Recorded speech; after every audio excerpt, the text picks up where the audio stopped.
Hi friends, welcome to Shri Acharya. ఈ question ఒకసారి observe చేయండి అమ్మా. ఎక్స్పెన్షన్ ఆఫ్ సాలిడ్స్ అంటే ఘన పదార్థాల్లో ఉష్ణ వ్యాకోచము అంటే ఘన పదార్థ సాలిడ్స్ ఏమైనా తీసుకుంటే దాన్ని హీట్ చేస్తే అవి ఎలా ఎక్స్పెన్షన్ అవుతాయి అనేది మనకి ఇవ్వడం జరిగింది. ఎలా ఎక్స్పెన్షన్ అవుతాయి అంటే ఫస్ట్ మనకి 3 ఆప్షన్లు ఇచ్చాడు. కో efficient of linear expansion, దైర్ఘ్య వ్యాకోచ గుణకము.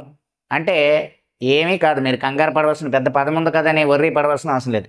Co efficient of linear అంటే సమాంతరంగా దాని యొక్క పొడవులో ఎక్స్పెన్షన్ అవుతుందా అని అడిగారు. దాన్ని ఆల్ఫాతో సూచిస్తారు.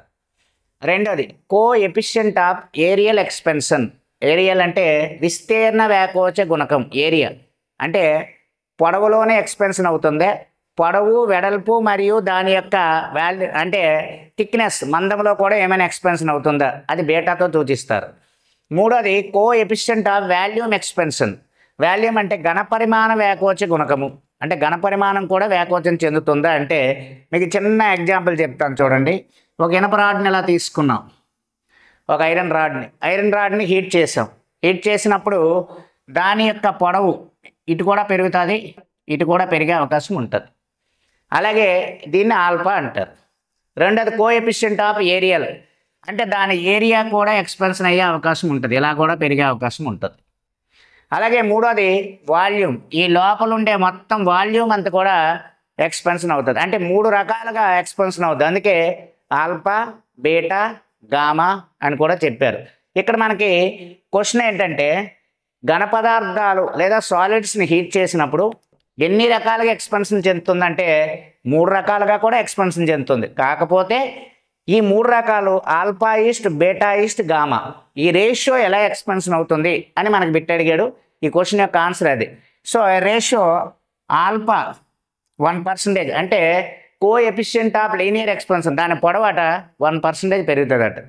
అలాగే బీటా 2% పెరుగుతుంది, అంటే 2%. బీటా అంటే ఏంటి, ఏరియా అనేది 2% ఎక్స్పెన్షన్ అవుతుంది. మూడోది ఏంటంటే వాల్యూమ్ 3% ఎక్స్పెన్షన్ అవుతుంది.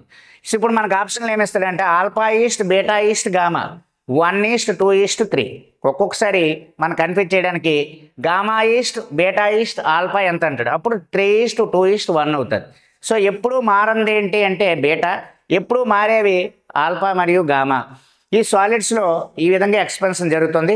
దీన్ని బేస్ చేసుకునే మనకేం చేస్తారంటే ఇప్పుడు రైలు పట్టాల మధ్య చిన్న గ్యాప్ ఉంచడానికి కూడా కారణము ఎక్స్పెన్షన్ ఆఫ్ సాలిడ్స్. అలాగే టెలిఫోన్ వైర్స్ కానీ కరెంట్ వైర్స్ కానీ చిన్నది గ్యాప్ ఉంచడానికి అంటే లైట్ కర్వ్ ఉంచడానికి కారణము ఎక్స్పెన్షన్ ఆఫ్ సాలిడ్స్. అలాగే మనకు హైవే రోడ్లు తారు చిన్న చిన్న స్టోన్స్తో వేయడానికి కారణం ఏంటంటే ఎక్స్పెన్షన్ ఆఫ్ సాలిడ్స్. అలాగే బండి చక్రం ఉంటుంది, ఆ బండి చక్రం చుట్టూ కూడా ఇనప ఊచ బిగించడానికి కారణం ఏంటంటే ఎక్స్పెన్షన్ ఆఫ్ సాలిడ్స్. దీన్ని దృష్టిలో పెట్టుకొని ఈ నిర్మాణాలు చేపట్టాలి. అలా చేపట్టడం వల్ల ఏమవుతుందంటే కరెక్ట్గా ఉంటుంది. Thank you friends, thank you.